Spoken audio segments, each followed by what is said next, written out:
iwacu ni mwijuru, iwacu ni mwijuru, iwacu ni mwijuru.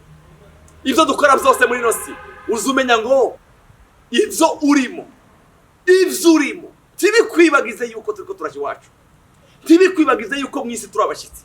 Ibyo ukora, akazi ufite keza, ubuzima bwiza urimo, ubuzima bubaye urimo, ukubayeho kose wibagire yuko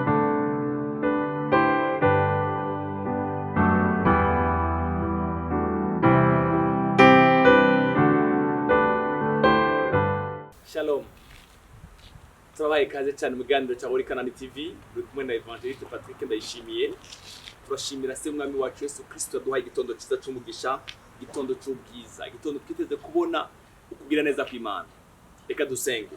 Data mu izina rya Kristo Yesu umukiza wacu, izina ryawe rihabwa icubahiro. Turagukunda Mana, turagushimiye ku gitondo cyiza waduhaye. Tugiye kuganira ijambo ryawe, rya jambo ryarenye isi. Haleluya. Rya jambo ririmo ibyacu, rya jambo rizuri ibyacu mu izina rya Yesu, rya jambo risubira kudukundisha wewe, niryo tugiye kubiba mu bana bawe. Nawe urivomere n'imbuto tubibye, nawe uze uvomere. Urakoze Mana, icuro rwerokire mu izina ry'umukiza wacu Yesu Kristo, amen. Bavandimwe, bifuza ko tuganira namwe ijambo rigufi riri ku mutima wanje, ryanditse mu gitabo cya Zaburi y'ijana na 19 umurongo wa 19. Ndasoma ijana na 19 umurongo wa 19. Haravuga ngo ndi nyambukira mu isi. Hari indi version iravuga ngo ndi umushitsi mu isi. Turabashitsi, turabagenzi, turabimukira muri yose dutuyemo. Ndashaka twibukanye, ndashaka ko kino kintu tukigendana mu buzima bwacu. Ibyo dukora byose, ubuzima bwose turimo, tuzatumenya ngo turabashitsi muri iyi si. Twebwe turabashitsi muri iyi si, turabashitsi muri nosi. Dufite iyo turiko turaja urugendo rwacu. Haleluya.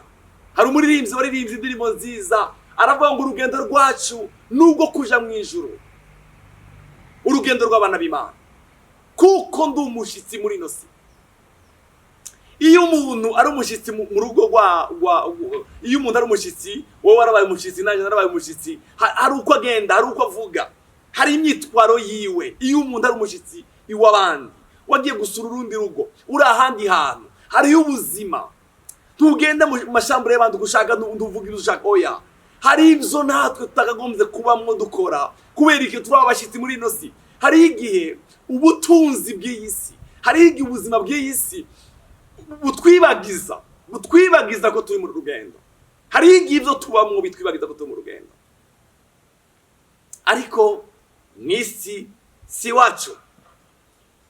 Uyu mwanditsi w'Izaburi 119 yavuze ngo turabashitsi, ndi nyambukira mu isi, ndi umushitsi muri iyi si, ariko mfite iyo ndiko ndaje. Umwanditsi wa Heburayo yavuze ijambo ryiza cyane. Abaheburayo 13 umurongo wa 14, iwe yaravuze ngo kuko hano tutahafise igisagara kizokwamaho, ariko turondera ikizoza. Oh, haleluya. Kuko hano i Bujumbura, i Kigali, muri Tanzania, aho uri hose, Canada, Washington, mu Burusi, ahantu hose wicaye, ico gisagara cyose wicayemo, umwanditsi wa Heburayo yavuze ijambo ryiza. Yavuze ngo kuko hano ku isi tutahafise igisagara kizokwamaho, ariko turondera ikizoza. Turondera, dukorera, tubaho turiko turategura igisagara kizoza. Sifa kwa Yesu Masiya. Oh, haleluya. Turondera ikindi gisagara kizoza, kuko hano tutahafise igisagara kizokwamaho, ariko turondera igisagara kizoza. Turondera igisagara kizoza. Hari ikindi gisagara cy'abana b'Imana cyateguriwe abana b'Imana. Ico ngomba gukora ku murango no mwijoro, ngomba kugenda nkuko bibereye abariko baje muri ico gisagara. Ngomba kuvuga, ngomba kugira imyifato ibereye abariko baraja muri ico gisagara ntikizojamwo abari bo bose. Oya, ntikizojamwo abari bo bose. Oya, oya, hariho ingendo, hariho imvugo, hariho ubuzima bw'abaja muri ico gisagara, kuko hano tutahafise igisagara kizokwamaho, ariko turondera ikizoza. Hari ikindi gisagara, hari ico Aburahamu iwe Imana yakimweretse mu gitabo cy'Abaheburayo 11:16.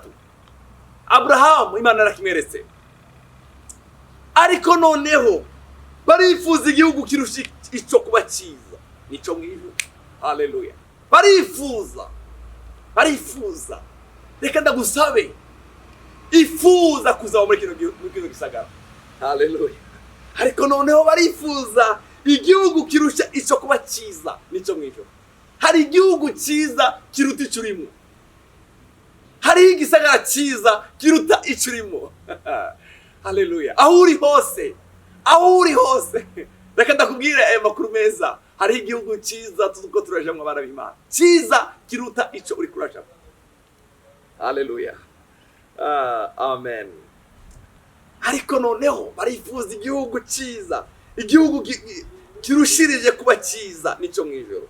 Nico gituma Imana itamara amazi no kwitwa Imana yabo, kuko yabateguriye igisagara. Haleluya. Kuko yaduteguriye igisagara. Yaravuze ijambo mu gitabo cya Yohana, Yesu yaravuze ngo nimuhagarike imitima yanyu mwizere. Imuhira kwa data hari amazu menshi. Haleluya. Imuhira kwa data iyo abana b'Imana bariko baraje. Hariho muvandimwe, imyaka uzomara kuri nosi tuzogeza 120, naho nushaka uzoyirenga uzoyitambuka, ariko hariho umunsi bizahagarara. Ariko hari igisagara abana b'Imana bazoja kubamwo, bazoja kubana na Yesu umukiza wabo. Haleluya. Haleluya. Barifuza igihugu cyiza kiruta kino, nico gisagara cyo mwisho. Paulo yabwiye Abafilipi ijambo ryiza 3:20, arababwira ngo tweho iwacu ni mwijuru, niwo twiteze umukiza wa kwazoza, niwo mwami Yesu Kristo. Iwacu ni mwijuru, iwacu ni mwijuru, iwacu ni mwijuru. Ibyo dukora byose muri nosi uzumenya ngo iwacu ni mwijuru, niwo dutegeze umukiza wacu. Haleluya. Ijambo natanguriho ryavuze ngo turabashitsi hano mu isi, kuko turabashitsi hano mu isi, kuko turi nyambukira mu isi, turabashitsi, ariko dufite iwacu. Paulo yabisobanuye neza, yabivuze ngo tweho iwacu ni mwijuru, niyo duteze umukiza wacu kwazaza, niyo duteze umukiza wacu. Oh, haleluya. Ndakwifurije kuzoba muri cyo gisagara, ndakwifurije kuzobona Yesu. Haleluya. Hari umupapa umwe mberetse kubona kuri video nakunze cyane, ariko aravuga ngo natamani kwenda kumubona Yesu, ndifuza kuzoja kubona Yesu. Hari umuririmbyi waririmbye ngo naho uyu mubiri wanje wafa, ariko tegereje nizeye ko zambara ubundi mubiri usa n'uwo mwami wanje. Haleluya. Haleluya. Hari ubundi mubiri tuzambara, hari ukundi tuzasa na Yesu mwana w'Imana, tuzasa na Yesu. Haleluya. Mbere yo kubona abandi tubazo kubona Yesu wadupfiriye. Umva ndakugendera inama muri kino gitondo, ibyo urimo tibikwibagize yuko turiko turaje iwacu, tibikwibagize yuko mwisi turabashitsi.